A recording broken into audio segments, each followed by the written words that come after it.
Hello everyone, এই পোশাকটা মাকে আগে দিয়ে করে নিয়েছি, হাতে অনেকটা সময় বেঁচেছে আর জল আমার কতটা ভালো। হ্যালো এভরিওয়ান, আরও একটা নতুন ব্লগে আপনাদের সকলকে স্বাগত জানাই আমার চ্যানেল মৌমিতা এম ব্লগে। আশা করি সবাই ভালো আছেন, সুস্থ আছেন, আমিও ভালো আছি। আমি মৌমিতা। আজ হলো পয়লা বৈশাখ, মানে 15ই এপ্রিল, নতুন বছর। পয়লা বৈশাখের জন্য সকলকে অনেক অনেক শুভেচ্ছা রইল। আজকের ব্লগটা সকাল থেকে স্টার্ট করছি। আজ অনেকটা দিন পর একটা নতুন ব্লগ করছি, তো ব্লগটা সবাই শেষ অবধি দেখবেন এই আশা করি। তো চলুন শুরু করা যাক। গতকাল রাতেই মা এখানে সব বাসন ধুয়ে রেডি করে রেখেছিল, আর রাতে তো ফল বাজার আমি করে এনে রেখেছিলাম। যেটুকু ফল লাগবে সেটুকু ফল মা রেখে বাকি ফলটা সরিয়ে রেখেছে। ফুলের মালা আনা হয়েছিল, আর আনা হয়েছিল আমাদের গোপালের জন্যে 4খানা নতুন ড্রেস, আর তার জন্য একটু চকলেট। 4 রকমের ড্রেসের সাথে 4 রকমের চুড়ি আর গলার হারও আনার চেষ্টা করেছি সেট করে। তোমরা গোপালের জন্যে জামা কেমন রঙের কিনলে, কি কি কিনলে সেটা কিন্তু জানাতে ভুলো না। সাথে কিনেছিলাম গোপালের জন্য একটা সুন্দর দেখে চুল। আর এই যে লাল রঙের পোশাকটা, এটা আমার সব থেকে বেশি পছন্দ হয়েছে, তাই পয়লা বৈশাখের দিন এটাই কিন্তু আমরা গোপালকে পরিয়েছিলাম। আর এই যে হলুদ রঙের দুটো গলার হার আর শাড়ি, এটা কিন্তু কেনা হয়েছিল আমাদের মা লক্ষ্মীর জন্যে। তো চলো, মা যেহেতু ঘরে অপেক্ষা করছে গোপালের পুজোর পোশাকের জন্য, তা এই পোশাকটা মাকে আগে দিয়ে আসি। পয়লা বৈশাখ তোমাদের কেমন কাটলো, কোথায় কোথায় গেলে ঘুরতে, সবটাই কিন্তু জানি আমার এই ভিডিওটা দিতে 2 দিন লেট হয়ে গেল। তাও তোমরা ভিডিওটা শেষ অবধি দেখো আর দেখে জানিও তোমাদের ভিডিওটা কেমন লাগলো। মাকে তো ভেতরে দিয়ে এলাম, এখন ফল কাটবো বলে প্রথমেই আগে ফল রাখার থালাগুলোকে আগে ধুয়ে নিচ্ছি। গতকাল রাতেই মা সব ফল প্রসাদ রাখার থালা বাসন আর যা যা লাগে সেগুলো সব ধুয়ে রেখেছিল। এখন আমি ফলটা প্রথমে কাটবো। প্রায় 1 ব্যাগ ফল এনেছিলাম, কিন্তু যেটুকু ফল লাগবে সেটুকু মা বাইরে রেখেছে, আর বাকি ফল সব সরিয়ে রেখেছে, কারণ বিকালবেলা আর পরের দিনও যেহেতু আমাদেরকে দিতে হয় সেই জন্যে। আমাদের ব্রাহ্মণ ঠাকুর প্রত্যেকবারই সকাল সকাল আসে, তাই একটু সকাল সকাল উঠেই কাজটা আমাদেরকে করতে হয়। তো প্রথমেই 1 গামলা জল নিয়ে যে কটা ফল আমি কাটবো সেই ফলগুলোকে গামলার মধ্যে নিয়েছি ধুয়ে নেওয়ার জন্যে। ব্যাকগ্রাউন্ডে একটু জোরেই হাওয়ার আওয়াজ আসছে, কারণ আমাদের এখানে প্রচুর পরিমাণে ঝড় উঠেছে, তো তোমরা একটু ম্যানেজ করে নিও ভিডিওটা। প্রথমেই আপেল কেটে নিয়েছে, আর তারপর একে একে সব ফল, তরমুজ, শাকালু, আঙুর, শশা, কলা, আপেল, বেদানা সবই করে নিয়েছি, আর সাথে নৈবেদ্যটাও সাজিয়ে নিয়ে সোজা চলে এসেছি যেখানে আমাদের পুজো হবে, মানে গোলার ঘরে। প্রথমেই আগে বসার জায়গায় শালু কাপড় পেতে নিলাম, আর তারপর আমার সব থেকে পছন্দের কাজ সেটা হলো ঘটের মধ্যে আর ডাবের ওপর স্বস্তিক চিহ্ন এঁকে নেওয়া। ভিডিওটা তোমরা কোথা থেকে দেখছো সেটা কিন্তু জানিয়ে যেতে একদম ভুলো না, আর তোমাদের কমেন্ট পড়তে আমার বেশ ভালো লাগে। লাস্ট সব থেকে তোমাদের কমেন্ট বেশি এসেছিলো যে ভিডিও, সেটা হলো স্নেচিংয়ের পার্ট 3। এইরকম স্নেচিংয়ের ভিডিওর সাথে সাথে আরও কিছু চ্যালেঞ্জিং ভিডিও কমেন্ট তোমরা করো, যে বিষয়ে সব থেকে বেশি কমেন্ট আসবে সেই ভিডিওই কিন্তু আমি আনবো। আর যেহেতু কয়েকদিন ধরে আমি ইউটিউবে কোনো রকম বড় ভিডিও দিতে পারছি না, তাই বুঝতে পারছি তোমরা অনেকেই অনেক পরিমাণে রাগ করছো আমার ওপর, কিন্তু আমি কিছু কাজে ব্যস্ত থাকার কারণে ভিডিও দিতে পারছি না। কিন্তু এখন থেকে আমি চেষ্টা করব সপ্তাহে অন্ততপক্ষে 2 থেকে 3টে ভিডিও দেওয়ার। কিন্তু আমি প্রত্যেক দিন তোমাদের জন্য শর্ট ভিডিও আনি, তোমরা তাতে অনেক ভালোবাসা দাও, তার জন্য তোমাদেরকে অসংখ্য ধন্যবাদ। এইভাবেই আমার পাশে থেকো, আমাকে সাপোর্ট করো, আর খুব তাড়াতাড়ি 1K ফ্যামিলি থেকে আমাকে 10K ফ্যামিলি হতে সাহায্য করে দিও। বাইরে, মানে ঘরের বাইরে কলা গাছের গোড়ায় 2টো ডাব আর ঘটে স্বস্তিক চিহ্ন কিন্তু আমি প্রথমে এঁকে নিচ্ছি, আর পুজোর এই ঘরের ভেতর যে ডাবটা দেওয়া হবে সেই ডাবে কিন্তু আমি স্বস্তিক চিহ্ন আঁকছি না, কারণ সেটায় আলাদা করে কিছু একটা ডিজাইন, মানে আলাদাভাবে আঁকতে হয়, সেটা আমি ঠিক জানি না। সেই জন্য যদি ভুল হয়, ভুল করার চাইতে আমি জিনিসটা রেখে দিয়েছি। এদিকে 2খানা ডাবে আর ঘটে আমি প্রথমে স্বস্তিক চিহ্ন আর আম পাতার উপর দিয়ে নিলাম।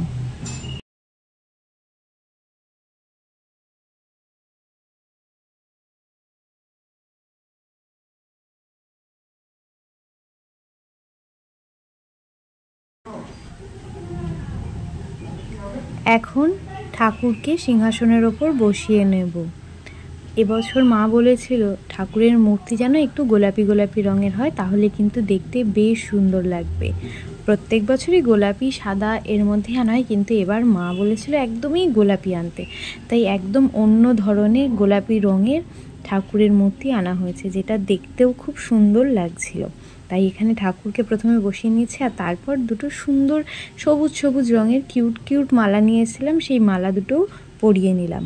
একে একে পুজোর জোগাড় করে নিচ্ছি। তোমাদের কার কার বাড়িতে নববর্ষ উপলক্ষে বা পয়লা বৈশাখের পুজো হয়েছে সেটা কিন্তু কমেন্টে জানাতে একদম ভুলো না।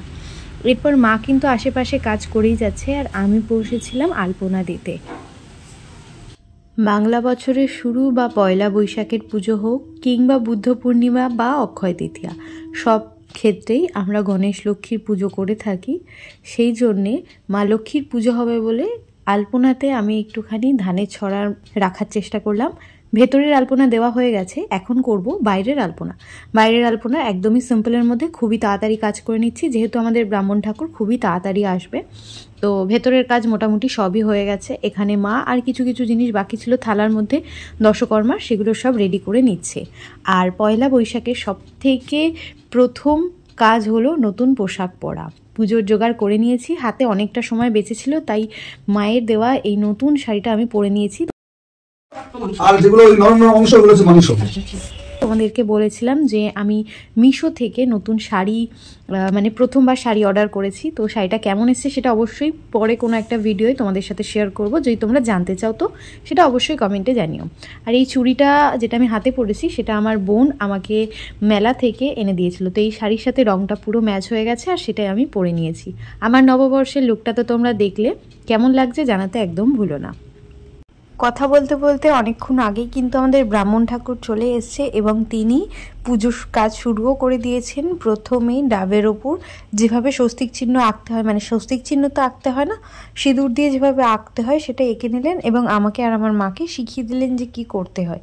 যাই হোক, ভিডিও করে রাখলাম যাতে ভুলে না যাই। তারপর ঘট স্থাপন করে নেওয়া হলো এবং বাংলা বছর শুরুতে যেহেতু প্রত্যেক ক্ষেত্রেই প্রত্যেক কাজের ক্ষেত্রেই নতুন করে সূচনা হয় সব কিছুর, তাই খাতা লেখাটাও হয়ে গেল নতুন বছরে নতুন করে।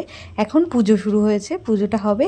আমি মা বুনু প্রত্যেকেই বসে পড়েছি। আর বাবা যেহেতু সকালবেলা বেশিক্ষণ না খেয়ে থাকতে পারে না, তাই বাবা কিন্তু অঞ্জলি দেবে না, অঞ্জলি আমরাই দেবো।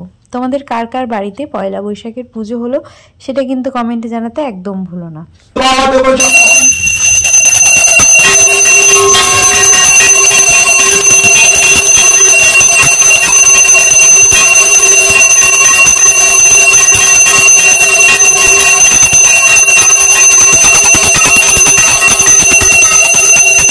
প্রত্যেকটা বছর এই দিনটার জন্য আমরা আমাদের বাড়ির সকলে অপেক্ষা করে থাকি। এই দিনটা ছোট্টবেলাটাকে অনেকটা পরিমাণে মনে করায়। ছোট্টবেলার পয়লা বৈশাখটা একদম আলাদাই ছিল। সকালবেলা পুজো হওয়ার পর সারাটা দিন বাড়িতে খাওয়া দাওয়া হইচই, দিদার আসা। এখন তো আর দিদা আসেই না। আর বিকেল হলেই যেতাম হালখাতা করতে বাবার সাথে। রং বেরঙের জলের গ্লাস হাতের মধ্যে দিয়ে দেওয়া হতো, তারপর দিয়ে দেওয়া হতো একটু গল্পের পর একটা মিষ্টির প্যাকেট, সেটা নিয়ে চলে আসতাম বাড়িতে। তো যাই হোক, কথা বলতে বলতে এখানে কিন্তু পুজো আমাদের অনেকক্ষণ আগেই হয়ে গেছিলো। তারপর মিনিট খানেক ঘর বন্ধ রাখার পর চলে এসেছিলাম এখানে আমি প্রসাদ নামাতে। প্রসাদ খাওয়ার পর আর কোনো ভিডিও করা হয়নি। তারপর বেরিয়ে পড়েছিলাম বিকালবেলায় একটু পয়লা বৈশাখের বিকেলটাকে একটু অন্যভাবে কাটানোর জন্যে।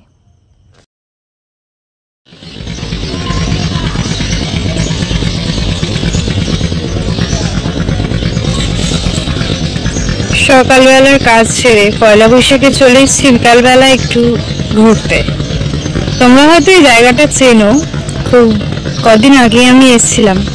বলো দেখি আমি কোথায় এসেছি।